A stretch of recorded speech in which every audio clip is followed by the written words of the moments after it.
What happens when the son of a legendary Super Bowl winning quarterback steps onto the field trying to follow in his father's footsteps? Trying to. Jordan Knox was born into football's first family. Talent ran through the bloodline, stars at every level, and at the center of it all stood his father, Isaiah Knox, a Raider legend who took Las Vegas to heights the franchise had never seen before. And when Isaiah stepped away from the game and Jordan stepped into high school, the attention shifted. Now all eyes were on the next Knox up, and needless to say, expectations were sky high. Isaiah made sure Jordan had everything he needed from the very start. Quarterback camps, 7-on-7 circuits, the best trainers in the country, all of it carefully designed to shape him into the next great quarterback. And for years, Jordan followed that path because that was the plan. It had always been the plan. But somewhere along the way, he discovered a truth that he never said out loud. Playing quarterback wasn't for him. What's up guys, Silver here, back with a brand new video and new series. Do me a favor, go ahead and drop a like and subscribe because my analytics tell me most of you watching aren't actually doing that. Anyway, enjoy the video. As Jordan entered his senior year, the reality of college football started setting in. Reporters swarmed with questions, coaches pushed him for answers, and for the first time, his future wasn't something he could put off any longer. Schools were watching now, decisions had to be made. So when choosing schools, he did what was expected of him. He put his father's alma mater on the list and threw in a few SEC programs for good measure. A name like Knox would get him attention, but it wouldn't secure anything. That still had to be earned. And heading into the season, Jordan had done just enough to earn the starting quarterback job, which meant whether he felt ready or not, this was his shot. The season opener came quickly, and there was no easing into it. Before kickoff, coach pulled him aside and let him know exactly what he was walking into. The best linebacker in the state was waiting for him on the other side. And as Jordan stepped onto the field, he glanced up into the stands and saw his father watching, waiting and expecting to see that arm he had spent years building. Jordan's stomach sank a little bit. Yes, the plan was always to be a quarterback, just like his dad. No other path had ever really been on the table. But there was one thing neither of them had truly accounted for. And on the very first snap of the season, it showed. Jordan drifted out of the pocket, and with everything he had, he let it rip. It didn't quite get there. It fell incomplete, and there it was. All the camps, all the drills, all the preparation, and the one thing that mattered most just wasn't where it needed to be. The scouts could see it, Jordan could feel it, but his father refused to believe it. Still, Jordan found ways to move the ball, because while nothing looked smooth and his mechanics felt clunky, his understanding of the game never left him. And when quarterbacking wasn't quite working out, he leaned into what he considered to be his true gift. Facing a 2nd and long, the pressure closing in, Jordan climbed the pocket, tucked the ball, and slipped through defenders with ease, turning what should have been a dead play into a fresh set of downs. It was the kind of play that got the crowd on its feet and the sideline pumped, but as he lined up again, his father's voice played in his head. These scouts want to see your arm.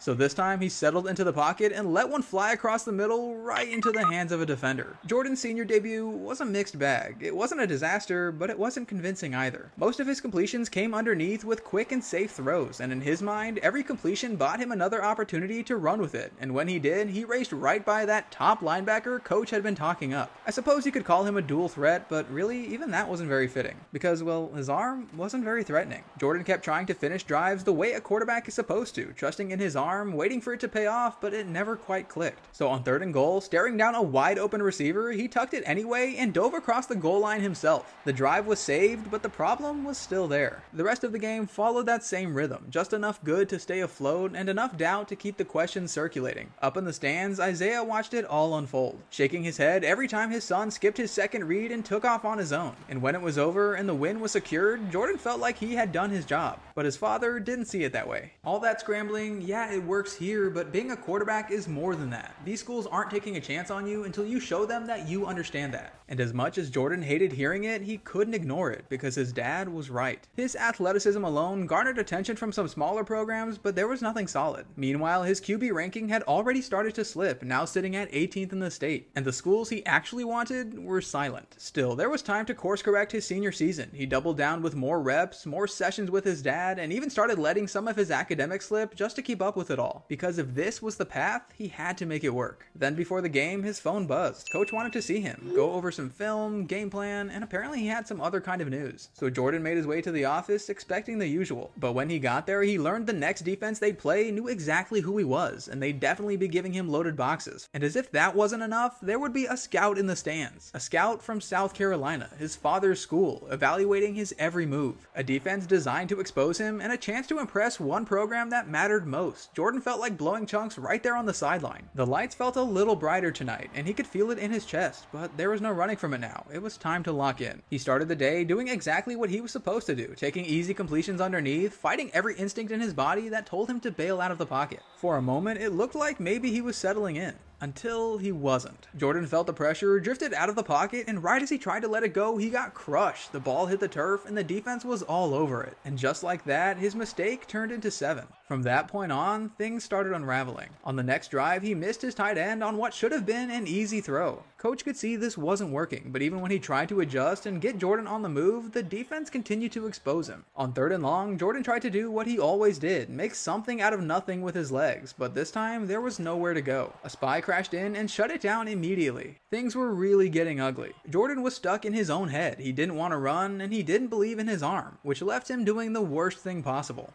Nothing. He got wrapped up in his own end zone simply because he couldn't pull the trigger. The crowd went silent, and that was the moment it became undeniable. This quarterback thing wasn't working. His confidence was at an all-time low, and he found himself just frozen in the pocket, still as a statue. By the end of the game, Jordan had taken a beating, but somehow that wasn't even the worst part. After the game, he braced himself for the words his father was sure to have. He expected yelling, frustration, but his dad didn't say a word. He just looked at him, shook his head, and left the room. And strangely, that hit harder than anything he could have said. And as it turned out, South Carolina didn't love what they saw, go figure, leaving Jordan with no offer from one of the only programs he actually cared about. Just like that, one of his top opportunities was gone. Even his coach pulled him aside and told him the truth. It might be time to start thinking a little more realistic. But at least it was time for homecoming, which was great because Jordan definitely needed a break from football. But after that last game, Jordan's chances at securing a date were non-existent. So far, senior year had sucked. And with only a few games left, Jordan was out of options. He had to put something on tape, something real that proved he belonged at the next level. With no scouts in the stands, the pressure was a little lighter, and for the first time in a while, he played a little freer. He opened the game with the best throw he'd made all year, a clean, confident strike over the middle, right on target. He tried to push the ball down the field on the next play, but it didn't quite have what it needed to get there. Then on 3rd down, he stayed patient in the pocket, worked through his reads, and still didn't like anything he saw, so he took off, escaping upfield, juking a linebacker out of his cleats before crashing into a wall of defenders at the goal line for a huge play. He followed it up with a 1-yard touchdown pass, trying to give his dad what he'd been waiting to see. But despite the impressive drive, things didn't get any easier, and for the first time all year, Jordan finally admitted something to himself he'd been avoiding. Playing quarterback just wasn't fun. Making the reads, forcing throws, trying to be perfect, it never felt natural, but when the play broke down and he had to create something with his legs, that's when he felt alive. And after the game, for the first time all season, coaches started reaching out, not because of his arm, but because of what he could do with the ball in his hands. Some even floated the idea of a position switch, and instead of rejecting it right away, Jordan lit up, because deep down he already knew. As a quarterback, he wasn't sure he could cut it at the next level, or if he even wanted to. But as something else, yeah, maybe that could work. But for now, he'd keep this idea to himself. With senior year coming to a close, his priorities had shifted. At this point, there were really only 2 things left to figure out: put everything he had on display, and somehow find a way to tell his dad he didn't want to play quarterback anymore. So, no pressure. He didn't abandon the position, but he slowly stopped trying to force it. If the throw was there, he'd take it, even if he hated it. But the second things broke down, he was gone, pulling out every move he had, making sure anyone watching could see exactly what he was capable of.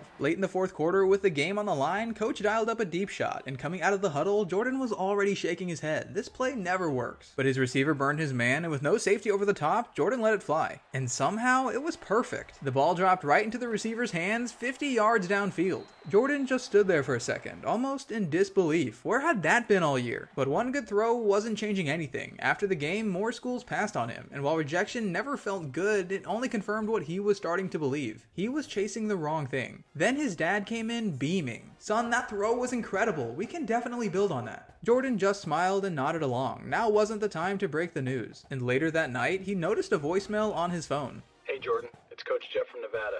Listen, we like what we've seen from you this year, and we'd love to have you out for a visit. Give me a call, and we'll set it up." For Jordan, that was the moment it clicked. He hadn't taken a single visit yet, and with time running out, a decision was coming whether he was ready or not. The top programs weren't really in play anymore, especially not if he wasn't staying at quarterback. So he adjusted his approach, got real, and headed out to Reno. The campus felt right. The facilities were everything you'd expect, but it wasn't until he sat down with coaches that everything became clear. They wanted him, just not as a quarterback. They saw his vision, his instincts, his ability in space, and believed that with time, he could become a serious weapon at wide receiver. receiver. That was it. Right then, Jordan could actually see where this whole thing was going. But when he got back home, his dad was already outside, ball in hand, ready for some throwing drills. Jordan let out a breath. There was no putting this off anymore. He sat him down, walked him through the visit, and finally said it. I don't want to be a quarterback. At first, his dad laughed it off, like it had to be a joke, but when he realized Jordan wasn't smiling, the tone shifted fast. You're being ridiculous. What, so one coach says receiver, and now your mind's made up, huh? What followed was exactly what you'd expect, back and forth, with neither of them willing to give an inch, until eventually it just ended with both of them walking away angry. And just like that, senior night had arrived. As Jordan walked onto the field, he scanned the stands, hoping just for a second that he'd see his father, but he wasn't there. His final high school game, and he was a no-show. Jordan felt a lot of things in that moment. Disappointment, frustration, but more than anything, anger. So he made a decision. For the first time all year, he wasn't playing quarterback. He was playing his game. From the opening drive, he took control, drifting out of the pocket, finding lanes, and making defenders miss. He wasn't the fastest guy on the field, but in open space, he knew exactly how to make you look bad. The crowd was loud, louder than it had been all season, but without his dad there, it just didn't feel the same. If anything, it just fueled him more. He missed an easy throw, sure, but came right back and dropped one in perfectly to move the Pumas downfield, then finished the drive himself, walking into the end zone for the first score of the night. Things were looking great until on the very next drive, Jordan was staring down a third and forever. Pressure came instantly, but Jordan slipped one defender, turned his eyes upfield, juked another, and fought all the way to the first down in what was easily his best play of the season. And he wasn't finished there. A quick completion underneath, then another broken play turned into a run, and just like that, he had the offense right back at the goal line. And make that 2 touchdowns on senior night. But more importantly, things became clear. This was a completely different player, and for the first time all year, Jordan stopped trying to be something he wasn't. And boy, did it feel right.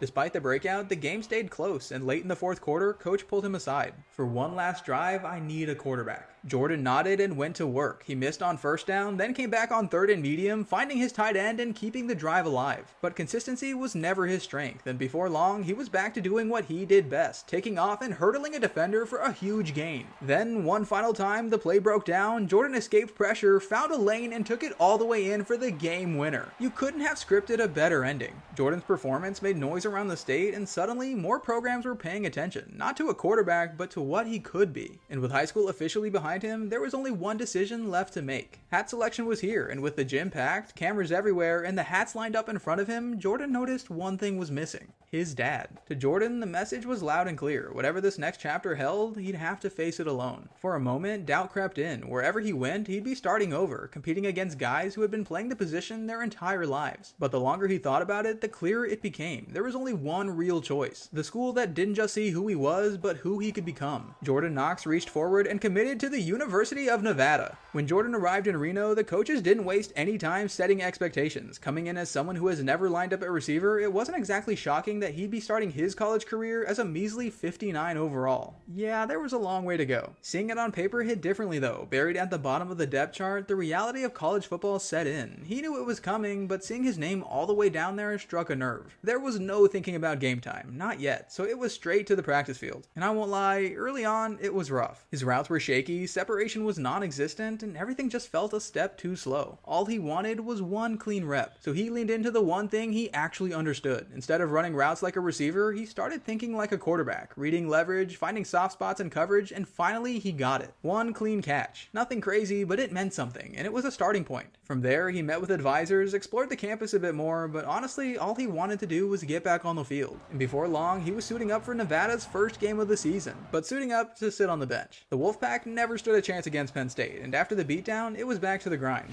Week after week, Jordan soaked up every bit of receiver he could. Extra film sessions, extra drills, learning how to move without the ball. Game days came and went, and practices were spent learning how to read corners and how to create just enough space. He was improving slowly, but it was happening. Then one day after practice, a teammate hit him up to tell him all about NIL deals. And call me crazy, but something tells me the 50 overall wide receiver 6 for Nevada won't be shooting too many commercials. But thanks for the info, I guess? Jordan would be lying if he said he wasn't getting sick of sitting on the bench. With every passing week, he just wanted to be out there. Freshman year had been a battle, and to make matters worse, there was still no word from his dad. No calls, no texts, just silence. I suppose if there was a silver lining, classes were going well and his social circle was growing.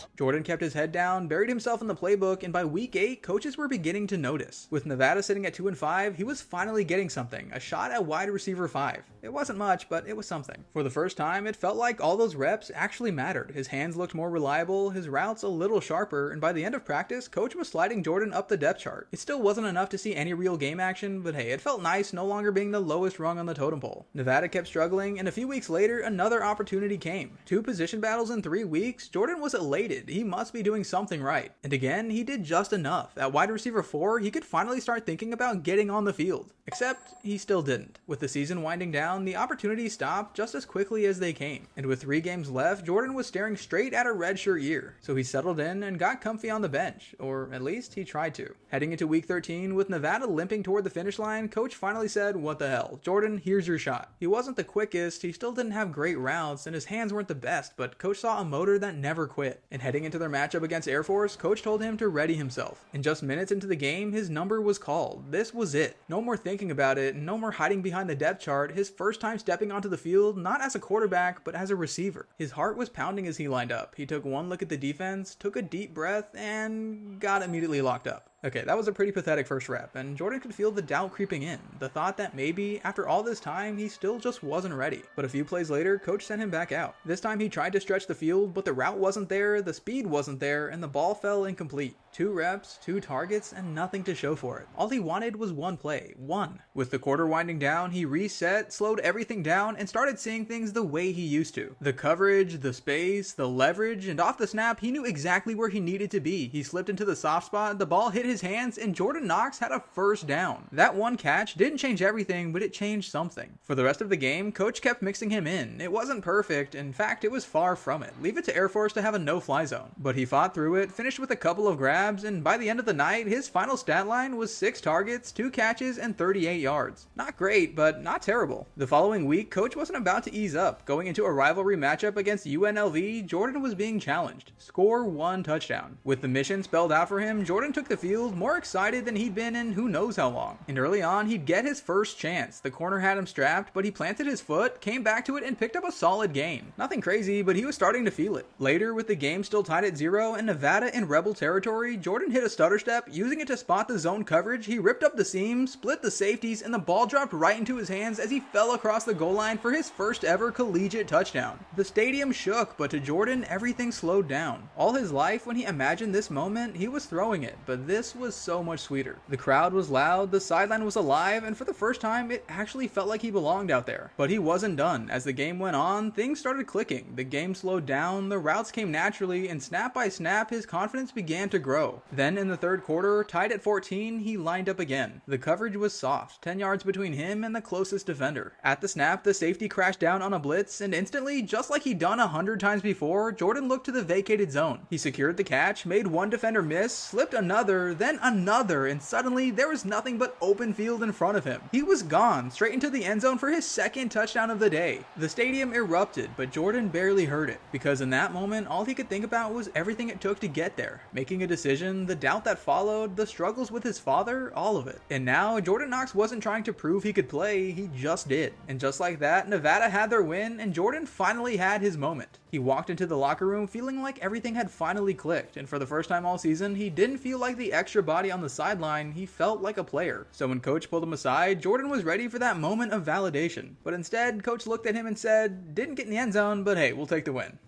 Coach, were we at the same game? Jordan's heart sank, because for him, that game meant something. It was proof that the switch, the grind, it wasn't all for nothing. And somehow, his coach's comments stung more than riding the bench ever did. Just when it felt like he finally found his footing, the season was over. A full year of grinding, learning, failing, and improving, all leading to one more decision. Does he stay, trust the process, and run it back with Nevada, or does he bet on himself, hit the transfer portal, and go all in on becoming the next great receiver? Whatever comes next, one thing was certain. Jordan Knox is just getting started.